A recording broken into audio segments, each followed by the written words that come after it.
بسم الله الرحمن الرحيم. الحمد لله رب العالمين، والصلاة والسلام على أشرف الأنبياء وسيد المرسلين نبينا محمد وعلى آله وصحبه أجمعين، أما بعد. قال الله جل وعلا في كلامه المجيد: أعوذ بالله من الشيطان الرجيم. قل هل يجمع بيننا ربنا ثم يفتح بيننا بالحق وهو الفتاح العليم. سورہ سبا کی 26 نمبر آیت کریمہ میں نے آپ کے سامنے پڑھی ہے، جس میں اللہ رب العزت نے ارشاد فرمایا: قل کہہ دو، هل يجمع بیننا ربنا، کہ ہمارا رب ہمیں جمع کرے گا، ثم يفتح بیننا بالحق، پھر وہ ہمارے درمیان سچا فیصلہ کرے گا، وهو الفتاح العلیم، اور وہی فیصلہ کرنے والا العلیم، خوب جاننے والا ہے، علم رکھنے والا ہے۔ اللہ تعالیٰ کے ناموں میں سے ایک نام ہے الفتاح۔ الفتاح کا معنی ہے فیصلے کرنے والا، جو چاہے اپنی مرضی سے جیسے چاہتا ہے فیصلے کرتا ہے۔ اللہ رب العزت کے فیصلے دو قسم کے ہوتے ہیں۔ ایک وہ فیصلے ہیں جن کا تعلق شریعت کے ساتھ ہے، جیسے حلال و حرام کے فیصلے۔ اللہ رب العزت نے بعض چیزوں کو حلال کیا ہے اور بعض کو حرام قرار دیا ہے، یہ اللہ تعالیٰ کے شرعی فیصلے ہیں۔ اسی طرح اللہ رب العزت نے بعض چیزوں کو واجب اور فرض قرار دیا ہے، یہ اللہ رب العزت کے شرعی فیصلے ہیں۔ تو ایک فیصلوں کی قسم ہے جو اللہ تعالیٰ کے شرعی فیصلے ہیں، اور دوسری قسم کے فیصلے ہوتے ہیں جن کا تعلق ہماری روزمرہ کی زندگی کے ساتھ ہوتا ہے، کہ جو اللہ تعالیٰ نے ہمارے پیدا ہونے سے پہلے ہمارے بارے میں کر دیے ہیں، کہ یہ انسان پیدا ہوگا، اسے اتنا رزق ملے گا، اس کی اتنی زندگی ہوگی، یہ عمل کرے گا، اور اس کے بعد یہ کامیاب ہوگا یا ناکام ہوگا۔ یہ سارے فیصلے اللہ تعالیٰ نے ہمارے پیدا ہونے سے پہلے کر دیے ہیں۔ اسے ہم کہتے ہیں قدری فیصلے یا تقدیر کہتے ہیں، کہ جو کچھ ہماری زندگی میں ہونا ہے وہ اللہ رب العزت نے پہلے لکھ دیا ہے، وہ اللہ تعالیٰ کی مشیت کے تحت ویسا ہی سب کچھ ہوگا۔ تو اللہ تعالیٰ کے فیصلے دو قسم کے ہیں۔ قرآن پاک میں اللہ رب العزت نے ارشاد فرمایا: ما يفتح اللہ للناس من رحمت فلا ممسک لہا۔ اللہ رب العزت، اللہ تعالیٰ جس کے لیے چاہتا ہے اپنی رحمت کے دروازے کھول دیتا ہے، اپنی رحمت کے فیصلے کرتا ہے۔ ما يفتح اللہ للناس من رحمت فلا ممسک لہا، جس کے لیے اللہ تعالیٰ اپنی رحمت کے فیصلے کرے، جسے اپنی رحمت سے نوازنے کا فیصلہ کرے، فلا ممسک لہا، اسے کوئی روک نہیں سکتا۔ کوئی اللہ کی رحمت سے کسی کو دور نہیں کر سکتا۔ آگے فرمایا: وَمَا يُمْسِكْ فَلَا مُرْسِلَ لَهُ مِن بَعْدِهِ، اور اللہ تعالیٰ جس بندے سے اپنی رحمت روک لے، اللہ تعالیٰ جس سے اپنی رحمت روک لے، کوئی اس کے لیے کچھ جاری نہیں کر سکتا۔ وَهُوَ الْعَزِيزُ الْحَكِيمُ، وہی مکمل غالب آنے والا اور حکمت والا ہے۔ تو ہماری زندگی کے صبح سے شام تک جو بھی معاملات ہمیں پیش آتے ہیں، جس انداز سے ہم زندگی گزار رہے ہیں، ہمارا نفع اور نقصان کس کے ہاتھ میں ہے؟ اللہ تعالیٰ کے ہاتھ میں۔ ہمارے نفع کے فیصلے کرنے والا بھی اللہ تعالیٰ کی ذات ہے، اور ہمارے نقصان کا فیصلہ کرنے والے بھی اللہ تعالیٰ کی ذات ہے۔ لہٰذا اس اسم مبارک، اللہ تعالیٰ کے اس اسم گرامی الفتاح سے ہمیں یہ پتہ چلا کہ ہماری زندگی کے تمام اصل فیصلے کس نے کیے ہیں؟ اللہ تعالیٰ نے کیے۔ ہم انسان جو بھی ارادہ کرتے ہیں، کسی کام کے کرنے کا ارادہ کرتے ہیں، اللہ تعالیٰ نے ہمیں بھی ارادہ کرنے کا اختیار دیا ہے۔ ہمارا ارادہ، ہماری کوشش اللہ رب العزت کی مشیت کے دائرے میں ہے، اس سے باہر نہیں نکل سکتی۔ تو ایک اللہ تعالیٰ نے فیصلہ کیا ہے اور ایک انسان فیصلہ کرتا ہے، ارادہ کرتا ہے۔ تو انسان کا ارادہ اللہ تعالیٰ کے ارادے کے تابع ہے، انسان کا ارادہ اللہ تعالیٰ کے ارادے کے تابع ہے۔ ایسے نہیں ہو سکتا کہ ہم کوئی ایسا ارادہ کریں یا کوئی ایسا کام کریں اور ہم یہ کہیں کہ یہ میری تقدیر میں نہیں لکھا ہوا تھا، ایسا ہو نہیں سکتا۔ جو کچھ انسان کرتا ہے، جو کچھ ہونا ہے، اللہ تعالیٰ نے اپنے علم کے ذریعے سب کچھ جان لیا ہے، اللہ تعالیٰ جانتا ہے، اور اللہ تعالیٰ نے اپنی مشیت کے ساتھ وہ سب کچھ لکھ دیا ہے، اور ویسا ہی ہوگا جیسے اللہ تعالیٰ نے لکھا ہے۔ اور پھر ہمیں اختیار بھی دے دیا ہے، انسان بھی ارادہ کرتا ہے، لیکن ہمارا اختیار، ہمارا ارادہ اللہ تعالیٰ کی مشیت سے باہر نہیں نکل سکتا، اس کی مشیت کے تابع ہے، اس کی مشیت کے ماتحت ہے۔ تو اصل فیصلے ہمارے کون کرتا ہے؟ اللہ رب العزت۔ جب اللہ تعالیٰ کسی کو اپنی رحمت سے نوازنے کا فیصلہ کر لے تو کوئی دوسرا بندہ اختیار نہیں رکھتا کسی کو اس کی رحمت سے دور کرے۔ اور اسی سے ایک اور بھی نکتہ یاد رکھیں، اللہ تعالیٰ کی رحمت کس کے اختیار میں ہے؟ اللہ تعالیٰ کی رحمت کس کے اختیار میں ہے؟ کیا کوئی ایک انسان دوسرے انسان کے اوپر رحمت نازل کر سکتا ہے اللہ کی؟ نہیں۔ کس کے اختیار میں ہے؟ اللہ تعالیٰ کے اختیار میں۔ اسی لیے ہم کسی دوسرے بندے کو لعنتی نہیں کہہ سکتے۔ کیا نہیں کہہ سکتے؟ کسی دوسرے بندے پہ لعنت نہیں بھیج سکتے۔ کسی بندے کو یہ نہیں کہہ سکتے کہ فلاں بندہ، کسی کو معین کر کے یا کسی کا نام لے کے کسی کی طرف انگلی اٹھا کے کسی کو معین کر کے لعنتی نہیں کہا جا سکتا۔ کیوں؟ اس لیے کہ لعنت کا مطلب ہوتا ہے کہ اللہ رب العزت کی رحمت سے دوری، اور اللہ تعالیٰ کی رحمت سے کوئی انسان کسی انسان کو دور نہیں کر سکتا۔ لہذا ہمارے پاس کوئی اختیار نہیں کہ ہم اپنے جیسے انسان کو لعنتی کہیں، حتیٰ کہ اگر کوئی کافر بھی ہے۔ اللہ تعالیٰ نے قرآن میں یہ تو کہا ہے کہ کافروں پہ اللہ کی لعنت، لیکن کسی کو نام لے کر کسی کافر پہ بھی لعنت نہیں بھیج سکتے، اس لیے کہ ہو سکتا ہے کہ وہ مرنے سے پہلے مسلمان ہو جائے۔ تو جب وہ مسلمان ہو گیا تو اللہ تعالیٰ کی رحمت اسے مل گئی۔ اس لیے ہم کسی کو نام لے کر بھی لعنتی کسی کافر کو بھی نہیں کہہ سکتے۔ اجمالی طور پہ کہہ سکتے ہیں کہ اللہ تعالیٰ نے کافروں پہ لعنت بھیجی ہے، یا جس طرح آتا ہے لعنت اللہ علی الکاذبین، جھوٹوں پہ اللہ کی لعنت۔ لیکن کسی کہیں کہ فلاں بندہ جھوٹ بول رہا ہے اس لیے فلاں بندہ لعنتی ہے، یہ نہیں کہہ سکتے۔ ہو سکتا ہے وہ توبہ کر لے، اللہ تعالیٰ اسے معاف کر دے۔ تو کسی معین بندے کو اللہ کی رحمت سے ہم دور کرنے کا اختیار نہیں رکھتے۔ تو اس آیت میں کیا فرمایا؟ ما یفتح اللہ للناس من رحمت فلا ممسک لها۔ جن انسانوں کے لیے، جس بندے کے لیے اللہ تعالیٰ اپنی رحمت کے دروازے کھول دے، اپنی رحمت سے نوازنے کا اللہ تعالیٰ جس کو ارادہ کرے، فیصلہ کرے، اسے اللہ کی رحمت سے کوئی دور نہیں کر سکتا، اللہ کی رحمت کو اس سے کوئی روک نہیں سکتا۔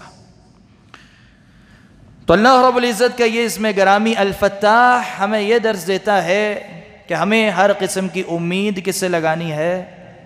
اللہ تعالیٰ سے۔ اللہ تعالیٰ کے جتنے بھی نام ہیں، ہم پڑھ رہے ہیں، ہر ہفتے ایک نام پڑھتے ہیں اللہ تعالیٰ کا، جتنے بھی اللہ تعالیٰ کے اسماء حسنی ہیں، بعض ایسے اللہ تعالیٰ کے اسماء حسنی ہیں جنہیں پڑھ کے ہم اللہ تعالیٰ سے امید کرتے ہیں، امید پیدا ہوتی ہے۔ اور اللہ تعالیٰ کے بعض اسماء حسنی ایسے ہیں کہ جنہیں پڑھ کے ہمارے دل میں اللہ تعالیٰ کا خوف بیٹھتا ہے۔ سمجھ آئی؟ دوبارہ بات دہرانے لگا ہوں۔ بعض اللہ تعالیٰ کے اسماء حسنی ایسے ہیں کہ جب انہیں پڑھتے ہیں تو ہمارے دل میں کیا پیدا ہوتی ہے؟ اللہ رب العزت سے امید پیدا ہوتی ہے۔ جیسے اگر کوئی بندہ پڑھے گا الرزاق، اللہ تعالیٰ کا نام ہے، کیا معنی اس کا؟ بے حساب رزق دینے والا۔ جب ہم پڑھیں گے اللہ تعالیٰ الرزاق ہے تو ہمارے دل میں رزق کی امید پیدا ہوگی کہ نہیں ہوگی؟ امید پیدا ہوگی۔ اسی طرح ہم نے پہلے پڑھا اللہ تعالیٰ کا نام ہے الوہاب، کیا معنی تھا الوہاب کا؟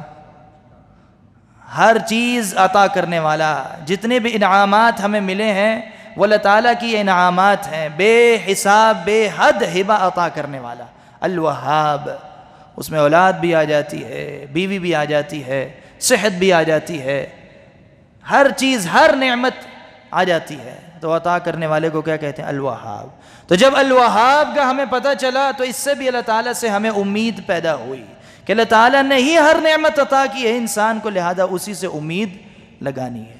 اسی طرح ہم یہ نام پڑھ رہے ہیں الفتاح، فیصلے کرنے والا، ہر قسم کی رحمت سے نوازنے والا، ہر قسم کے نعمتوں کے دروازے کھولنے والا، تو یہ نام پڑھ کے بھی ہمیں اللہ تعالیٰ سے امید پیدا ہوگی۔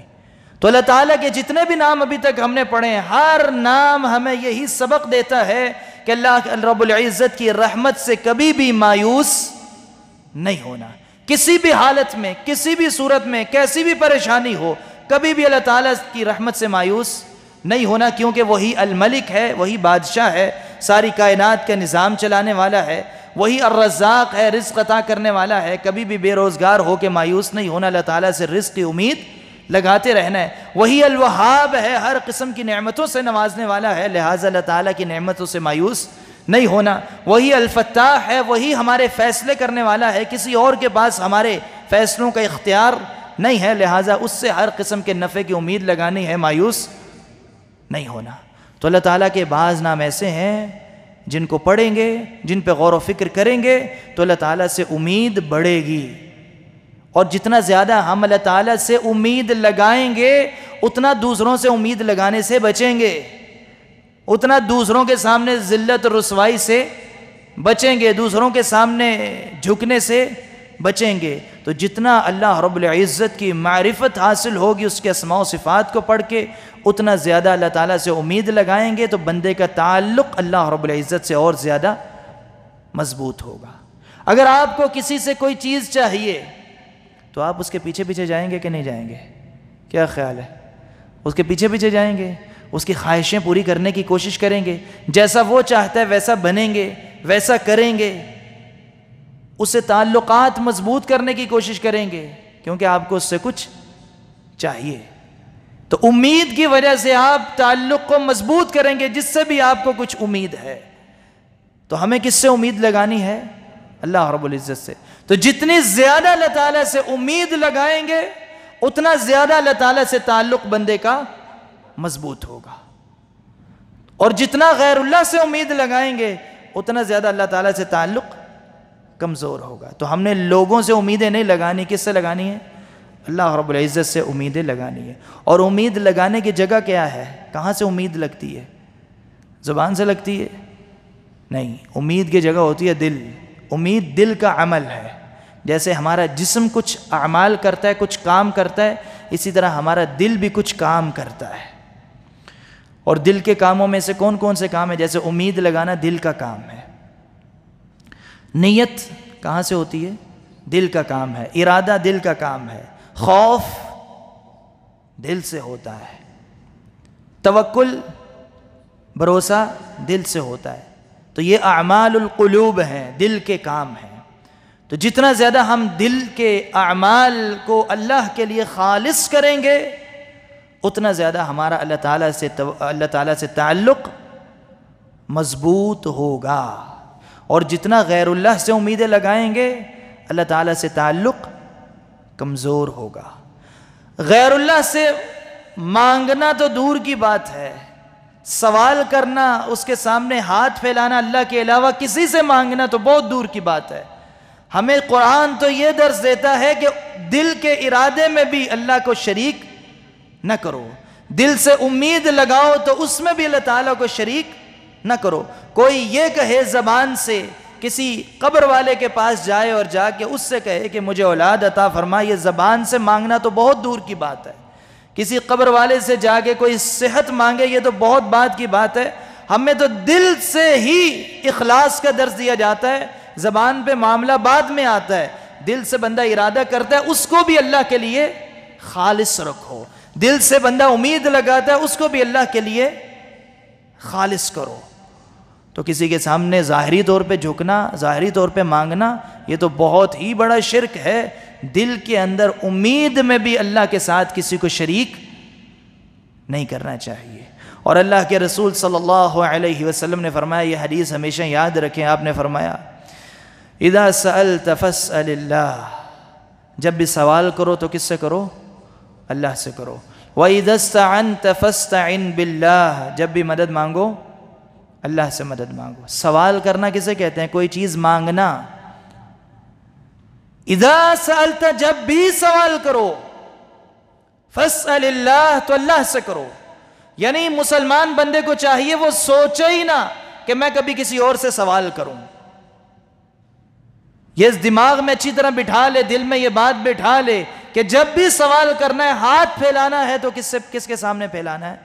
اللہ کے سامنے۔ اور اللہ تعالیٰ کیا فرماتا ہے؟ حدیث میں آتا ہے، اللہ کے رسول صلی اللہ علیہ وسلم نے فرمایا کہ جب بندہ اپنے دونوں ہاتھ آسمان کی طرف اٹھاتا ہے اللہ تعالیٰ کے سامنے، تو اللہ رب العزت کو حیا آتی ہے کہ اس کے خالی ہاتھ واپس نیچے چلے جائیں۔ اللہ تعالیٰ اس کے خالی ہاتھ واپس نہیں لوٹاتا۔ تو اللہ رب العزت کہتا ہے ہاتھ اٹھاؤ، میرے سامنے پھیلاؤ، مجھ سے مانگو۔ اور لوگ کہتے ہیں کہ ہم سے نہ مانگو، پھر بھی ہم لوگوں سے مانگتے ہیں، لوگوں سے امیدیں لگاتے ہیں۔ اور اللہ رب العزت جو کہتا ہے مجھ سے مانگو، میرے سامنے ہاتھ پھیلاؤ، مجھ سے امیدیں لگاؤ، ہم اس کے سامنے ہاتھ نہیں پھیلاتے۔ تو اللہ رب العزت کے جتنے بھی اسماء حسنی ہم پڑھ رہے ہیں، ان سب سے ہمیں یہ درس ملتا ہے کہ اللہ تعالیٰ سے امید لگاؤ، اللہ کے سامنے ہاتھ پھیلاؤ، اللہ تعالیٰ کے سامنے سوال کرو، اس سے مانگو۔ امید اور خوف، امید اور خوف، یہ دو چیزیں ہماری زندگی میں بڑی اہم ہیں۔ انسان کی فطرت میں اللہ تعالیٰ نے یہ پیدا کی ہے۔ آپ صبح سے شام تک کام کرتے ہیں، محنت کرتے ہیں، کوئی مزدوری کرتا ہے، کوئی کاروبار کرتا ہے، کوئی نوکری کرتا ہے، 8 9 10 گھنٹے، کوئی دکانداری کرتا ہے، تو کسی چیز کی امید ہوتی ہے تو یہ ساری محنت کرتے ہیں۔ کس بات کی امید ہوتی ہے؟ کس لیے کرتے ہیں سارا کچھ؟ ہاں، رزق کے لیے کرتے ہیں، پیسے کمانے کے لیے کرتے ہیں۔ اگر پیسے نہ ملنے ہوں تو آپ کام کریں گے؟ 8 9 10 گھنٹے کام کریں گے؟ نہیں کریں گے۔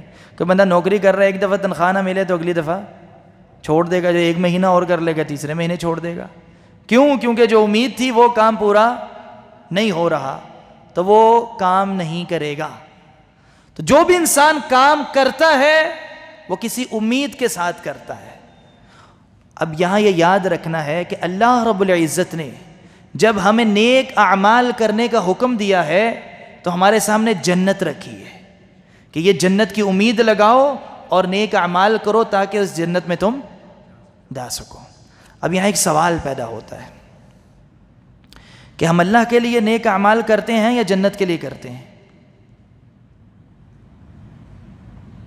جنت کے حصول کے لیے نیک عمل کرتے ہیں یا اللہ تعالیٰ کے لیے کرتے ہیں؟ کس کے لیے کرتے ہیں؟ جنت کے لیے کرتے ہیں، اللہ کے لیے نہیں کرتے۔ اللہ کے لیے کرتے ہیں یا جنت کے لیے کرتے ہیں؟ اب یہ یاد رکھیں، بہت سارے لوگوں نے یہ شوشہ آج کل انٹرنیٹ پہ چھوڑا ہوا ہے کہ نیکی کرو نیکی سمجھ کے، کسی بدلے کے لیے نہ کرو، جنت کے لیے نہ کرو، ثواب کے لیے نہ کرو، نیکی کو نیکی سمجھ کے کرو۔ جبکہ ایسا ہوتا نہیں۔ ایسا کہنے والا بھی نوکری بھی کر رہا ہوتا ہے، پیسے کے لیے کر رہا ہوتا ہے، ایسے جملے جو بول رہا ہوتا ہے، دنیا میں بھی جو عمل کر رہا ہے، وہ کام کر رہا ہے، تو وہ کس کے لیے کر رہا ہے؟ پیسے کے لیے کر رہا ہے۔ خود ساری زندگی دنیا کے لالچ میں گزار رہا ہے، اور نیکی کے معاملے میں آ کے لوگوں کو کیا کہہ رہا ہے کہ نیکی نیکی سمجھ کے کرو، کسی بدلے کے لیے یا جنت کے لالچ میں نہ کرو۔ یہ بہت بڑا شیطان کا دھوکہ ہے۔ یہ لوگوں کو نیک اعمال سے دور کرنے کا راستہ دکھایا جا رہا ہے، اس لیے کہ جو ہم امید لگاتے ہیں، یہ امید لگانا بذات خود عبادت ہے۔ ایک ہے نماز پڑھنا، اور ایک ہے نماز پڑھنے کے دوران اللہ تعالیٰ سے اس کے اجر و ثواب کی امید لگانا۔ تو یہ امید لگانا بھی عبادت ہے اور نماز پڑھنا بھی عبادت ہے۔ امید اور یہ ظاہری عمل الگ چیزیں نہیں ہیں۔ امید بھی عمل ہے اور نماز بھی کیا ہے؟ عمل ہے۔ تو بعض لوگ یہ امید لگانے کو عمل نہیں سمجھتے یا عمل نہیں بتاتے اور کہتے ہیں کہ تم امید لگا کے عمل نہ کیا کرو، جبکہ اللہ تعالیٰ نے اس امید کو بھی کیا بنایا ہے؟ عمل بنایا ہے۔ یہ عبادت ہے۔ اگر امید نہیں لگائیں گے تو ظاہری عمل بھی نہیں کر سکتے۔ اور قرآن پاک میں اللہ تعالیٰ نے فرمایا ہے نیک لوگوں کی جتنی بھی صفات آئی ہیں، جہاں بھی مومنوں کی صفت آئی ہے اللہ تعالیٰ نے قرآن میں ان کے لیے امید اور خوف دونوں کا ذکر کیا ہے۔ ایک آیت میں آتا ہے یرجون رحمتہ ویخافون عذابہ، نیک لوگ وہ ہیں جو اللہ کی رحمت کی امید کرتے ہیں، ویخافون عذابہ، اور دوسری طرف اللہ کے عذاب کا خوف رکھتے ہیں۔ اور دوسری جگہ ہے وَيَدْعُونَ رَبَّهُمْ خَوْفًا وَطَمَعًا، اپنے رب کو پکارتے ہیں خوف کے ساتھ اور طمع کے ساتھ۔ اور طمع کسے کہتے ہیں؟ امید کو کہتے ہیں نا، کسی چیز کے حصول کی چاہت کو کہتے ہیں۔ تو خوف اور امید یہ دونوں چیزیں ہونا ضروری ہے۔ تو جب ہم کوئی گناہ چھوڑتے ہیں تو یہ ذہن میں رکھنا ہے اس لیے چھوڑ رہے ہیں کیونکہ اللہ تعالیٰ نے اس سے منع کیا ہے، اور اللہ تعالیٰ اس کے اوپر سزا دے گا جو یہ گناہ کرے گا، تو اس سزا کے خوف سے ہم گناہ چھوڑتے ہیں، کیونکہ اس کا خوف ہونا بھی عبادت ہے۔ تو عبادت سے وہ خوف کو الگ کر کے نہیں دیکھنا۔ کسی بھی اللہ تعالیٰ نے کسی بھی عمل کی یا کسی گناہ کی اگر وعید سنائی ہے، سزا سنائی ہے، تو اس سزا کا خوف رکھنا بھی کیا ہے؟ عبادت ہے۔ ہم جھوٹ نہیں بولتے، کیوں؟ کیونکہ اللہ تعالیٰ نے اسے گناہ قرار دیا ہے، اور جو جھوٹ بولے گا اسے سزا ملے گی، اس سزا کا خوف رکھتے ہوئے ہم جھوٹ نہیں بولتے۔ تو یہ خوف رکھنا بھی عبادت ہے، اور اس جھوٹ کو چھوڑنا بھی عبادت ہے۔ اللہ تعالیٰ نے سود کھانے سے، سود خوری سے منع کیا ہے، اس کے لیے وعیدیں سنائی ہیں، سزا سنائی ہے، اس سزا کا خوف رکھنا بھی عبادت ہے، اور سود کو چھوڑنا بھی عبادت ہے۔ اسی طرح جب ہم کوئی نیک عمل کرتے ہیں تو اس سے پہلے امید لگاتے ہیں، تو یہ امید بھی عبادت ہے، اور یہ امید ہمیں ظاہری عمل کی طرف لے جاتی ہے۔ ظاہری عمل جو کرتے ہیں وہ بھی عبادت ہے۔